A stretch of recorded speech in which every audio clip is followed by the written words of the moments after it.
पीछे भागने से केवल थकान मिलेगी। जीवन को उसी रूप में स्वीकारो जैसा वह आता है, और तुम्हें वही मिलेगा जो तुम्हारे लिए सर्वोत्तम है। कभी ऐसा भी समय आता है जब कोई तुम्हारी सच्चाई नहीं समझता, तुम्हारे प्रयासों का कोई मूल्य नहीं देता। उस समय मौन रहना ही सबसे बड़ा उत्तर होता है, क्योंकि सत्य को साबित नहीं करना पड़ता, वह समय के साथ स्वयं प्रकट हो जाता है। जो आज तुम्हें अनदेखा कर रहे हैं, कल वही तुम्हारे धैर्य का सम्मान करेंगे। बस स्वयं पर विश्वास बनाए रखो। श्री कृष्ण कहते हैं, जिस दिन तुमने दूसरों से अपेक्षा करना बंद कर दिया, उसी दिन से तुमने अपने भीतर की शक्ति को पहचानना शुरू कर दिया। क्योंकि अपेक्षा दुख की जड़ है और आत्मनिर्भरता आनंद का द्वार। दूसरों से प्रेम करो, सहयोग स्वीकारो, पर अपनी खुशी का स्रोत किसी के हाथों में मत दो। जो भीतर से पूर्ण है वही बाहर से स्थिर रहता है। जीवन में हर हार तुम्हें जीत के करीब लाती है। हार का अर्थ अंत नहीं, दिशा बदलना है। जब रास्ता बंद हो जाए तो समझो ब्रह्मांड तुम्हें किसी और राह पर ले जा रहा है। हार को शत्रु मत समझो, वह तुम्हारा शिक्षक है। उसने तुम्हें झुकना, सीखना और फिर से उठना सिखाया है, और जो उठना सीख गया उसे कोई गिरा नहीं सकता। सच्चा वैराग्य भागने में नहीं, स्वीकार में है। जब तुम दुनिया के बीच रहकर भीतर से शांत रह सको, तब तुमने संसार को जीत लिया। त्याग वह नहीं जो तुमसे छीन लिया जाए, त्याग वह है जो तुम स्वेच्छा से छोड़ दो।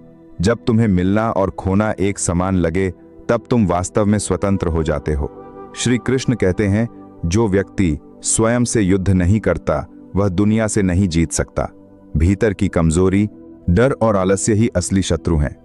जब तुम इन्हें पहचान लोगे और हर दिन थोड़ा थोड़ा पार करोगे, तब बाहरी विजय अपने आप आएगी। बाहरी युद्ध केवल अभ्यास है, असली जीत तो भीतर की होती है। कभी कभी मौन शब्दों से अधिक बोलता है। जब हृदय शांत होता है तब विचार शुद्ध होते हैं, और जब विचार शुद्ध होते हैं तब कर्म दिव्य हो जाते हैं। इसलिए हर मार होते हैं, क्या सी हर मार होते हैं। निर्णय से पहले एक क्षण ठहरो, अपने भीतर झांको। वहां जो आवाज सुनाई दे वही तुम्हारा सच्चा मार्ग है। तुम्हें हमेशा कोई ना कोई गलत समझेगा, यह जीवन का नियम है। लेकिन यह मत भूलो कि तुम किसी को समझाने नहीं, स्वयं को पहचानने आए हो। अपनी ऊर्जा दूसरों की राय में नहीं, अपने विकास में लगाओ। क्योंकि जब तुम अपने उद्देश्य पर स्थिर रहोगे, तो एक दिन वही लोग तुम्हारे विचारों की मिसाल देंगे। जब तुम्हारा मन अस्थिर हो, जब हर दिशा धुंधली लगे, तो बस एक बात याद रखना, कुछ भी स्थायी नहीं है। ना दुहक, ना सुख, ना अपमान, ना सम्मान। जो आज भारी लग रहा है वह कल हल्का होगा। इसलिए हर स्थिति में संभव रखो।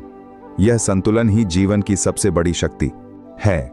श्री कृष्ण कहते हैं, कभी किसी की असफलता पर मत हंसो, क्योंकि हर व्यक्ति अपने समय से खिलता है। कोई जल्दी खिल जाता है, कोई देर से, लेकिन हर फूल का मौसम आता है। तुलना केवल असंतोष बढ़ाती है। जो अपने समय पर भरोसा करता है वह बिना ईर्ष्या के खिलता है, और वही सबसे सुगंधित होता है। जो व्यक्ति अपनी भावनाओं को नियंत्रित करना सीख लेता है, वही वास्तव में शक्तिशाली